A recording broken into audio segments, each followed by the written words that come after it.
Hello everyone, welcome to പഠിപ്പിസ്റ്റ് media. നെറ്റിന് വേണ്ടി പ്രിപ്പയർ ചെയ്യുന്നവർക്കറിയാം, അവർക്ക് ഒരിക്കലും വിട്ടുകളയാനാവാത്ത ഒരു ടോപ്പിക്കാണ് ഒപ്പെറോൺസ്.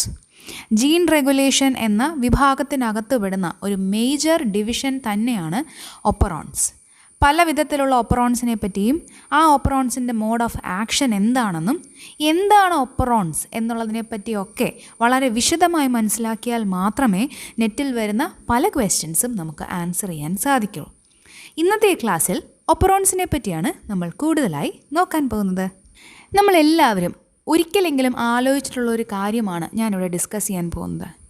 നമ്മുടെ ബോഡിയിലെ ഏതൊരു സെല്ലെടുത്തു കഴിഞ്ഞാലും അതിൽ ഉൾപ്പെട്ടിരിക്കുന്ന DNA മോളിക്യൂൾ സെയിം തന്നെയായിരിക്കും. ഒരു ഇൻഡിവിജ്വലിൽ ഒരു ടൈപ്പ് ഓഫ് DNA മോളിക്യൂൾ മാത്രമേ കാണുന്നുള്ളൂ.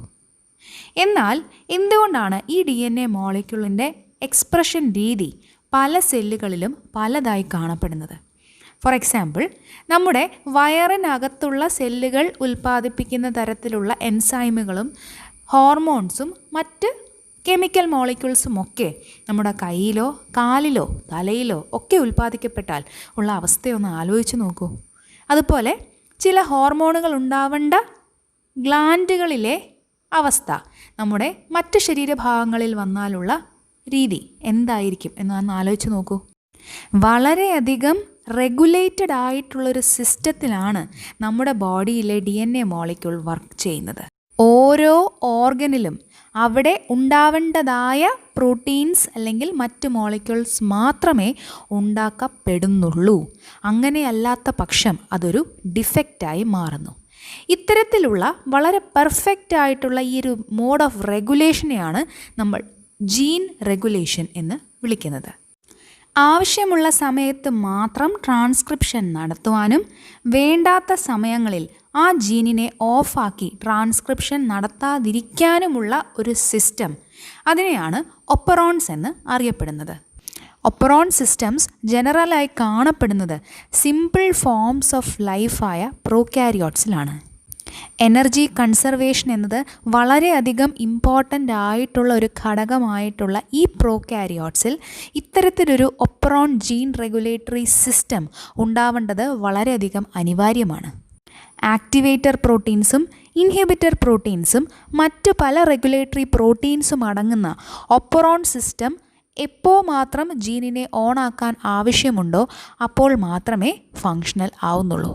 അതുമാത്രമല്ല, ഒരേ ആവശ്യത്തിനു വേണ്ടി പ്രവർത്തിക്കുന്ന ഒന്നിൽ കൂടുതൽ ജീനുകളെ ഒരു സിംഗിൾ പ്രൊമോട്ടറിൻ്റെ കീഴിൽ ഉൾപ്പെടുത്തുന്നത് വഴി ഒരു പർട്ടിക്കുലർ ആവശ്യത്തിന് ഈ പറയുന്ന എല്ലാ ജീനുകളെയും ഒറ്റ പ്രൊമോട്ടർ കൊണ്ട് ആക്ടിവേറ്റ് ആക്കുന്നതും ഒപ്പെറോണിൻ്റെ പ്രത്യേകതയാണ്. ഒപ്പെറോണുകളെ രണ്ടായി തരം തിരിക്കാം: റിപ്രസിബിൾ ഒപ്പെറോൺസ് ആൻഡ് ഇൻഡ്യൂസിബിൾ ഒപ്പെറോൺസ്. എന്തെങ്കിലും ഒരു ആവശ്യമുള്ളപ്പോൾ മാത്രം ഓൺ ആവുന്ന ഒപ്പെറോണുകളാണ് ഇൻഡ്യൂസിബിൾ ഒപ്പെറോൺസ്. എന്നാൽ എല്ലാ സമയവും ഓണായിരിക്കും, ആവശ്യമുള്ളപ്പോൾ മാത്രം ഓഫ് ആക്കുന്ന തരത്തിലുള്ള ഒപ്പെറോണുകളെ നമ്മൾ റിപ്രസിബിൾ ഒപ്പെറോൺ എന്ന് വിളിക്കുന്നു. ഒരു ജനറൽ ആയിട്ടുള്ള ഒപ്പെറോണിൻ്റെ സ്ട്രക്ചറാണ് നിങ്ങളിവിടെ കാണുന്നത്.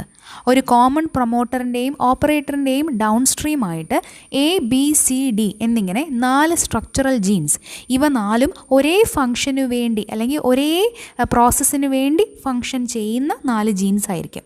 അവയെ ഉൾപ്പെടുത്തിയിരിക്കുന്നു. അപ്പോൾ എന്തെങ്കിലും ആവശ്യം വരുന്ന സമയത്ത് RNA പോളിമറേസിന് പ്രൊമോട്ടർ റീജിയൻ ഒരെണ്ണം മാത്രം ഐഡൻറ്റിഫൈ ചെയ്യുന്നത് വഴി ഈ 4 ജീൻസിനെയും ആക്ടിവേറ്റ് ചെയ്യാൻ സാധിക്കുന്നു.